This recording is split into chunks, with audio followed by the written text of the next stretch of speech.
ہے کیا؟ آپ کتنے بڑے سائنسداں ہیں، کتنے بڑے مفکر ہیں، اور آپ بالاتفاق آپ مجدد ہیں،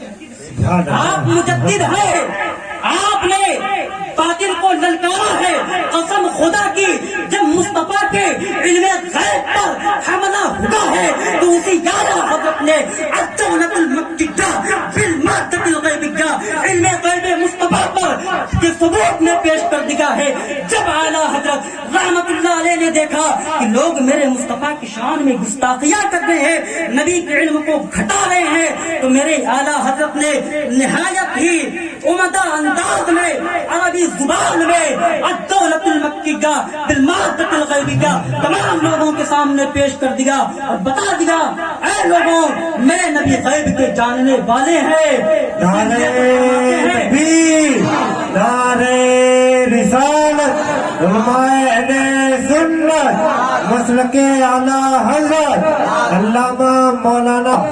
نعرہ تکبیر، نعرہ رسالت۔ اسی لیے تو اعلیٰ حضرت رحمۃ اللہ علیہ فرماتے ہیں، اور کوئی غیب کیا تم سے نیہا ہو بھلا، اور کوئی غیب کیا تم سے نیہا ہو بھلا، جب نہ خدا ہی چھپا تم پہ کروڑوں درود۔ ارے اعلیٰ حضرت کی شان کیا ہے، جس کے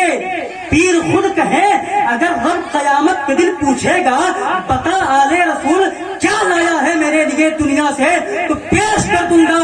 امام احمد رضا خان لے کر آیا ہوں، امام احمد رضا خان لے کر آیا ہوں۔ آپ خود سوچیں، ایک طالب علم اگر اپنے استاد کی تعریف کرتا ہے تو بات سمجھ میں آتی، استاد پڑھاتے ہیں، محبت ہے تب تعریف کرتا ہے، مگر جب پیر ہی اپنے مرید کی تعریف کرے تو سوچو پیر کا مقام و مرتبہ کیا ہوگا۔ آپ خود سوچیں، آپ خود اس چیز کو دیکھیں۔ امام احمد رضا خان اپنے والد محترم کے ساتھ جو مرید ہونے کے لیے مارہرہ شریف کی طرف بڑھتے ہیں، وہاں پر داخل ہوتے ہیں، وہاں کا یہ نظام تھا کہ جب بھی کوئی بندہ مرید ہونے کے لیے آتا تھا تو سب سے پہلے اسے غسل کرایا جاتا تھا۔ غسل کرانے کے بعد 2-3 دن تک اس سے عبادت کروائی جاتی تھی، نفل نمازیں پڑھائی جاتی تھی،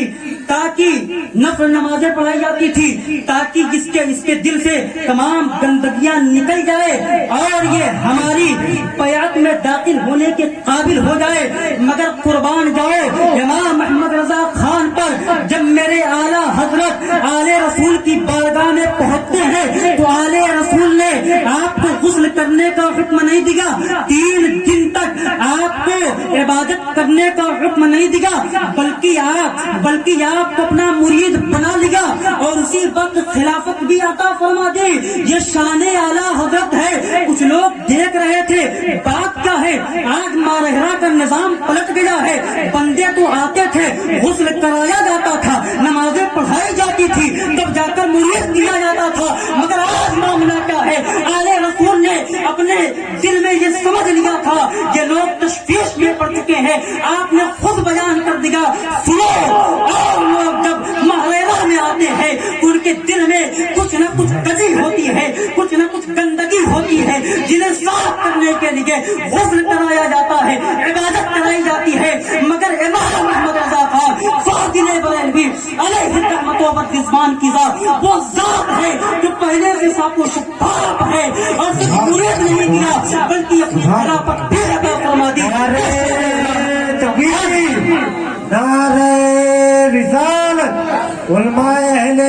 سنت، مسلک اعلیٰ حضرت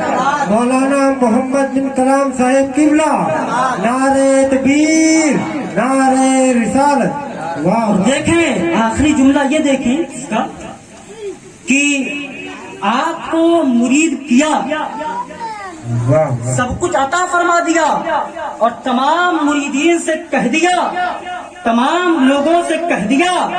جو بھی کتابیں چھپنی ہو یا ہمارے بزرگوں کی جو بھی کتابیں ابھی چھپی نہیں ہے سب سے پہلے اسے امام احمد رضا خان کی بارگاہ میں لے جانا۔ اگر امام احمد رضا خان چاہے تو اس میں کچھ تبدیلی کر سکتے ہیں، ان سے اصلاح کروا لینا، تب کتاب کو چھپوانا۔ یہ شان امام احمد رضا خان ہے۔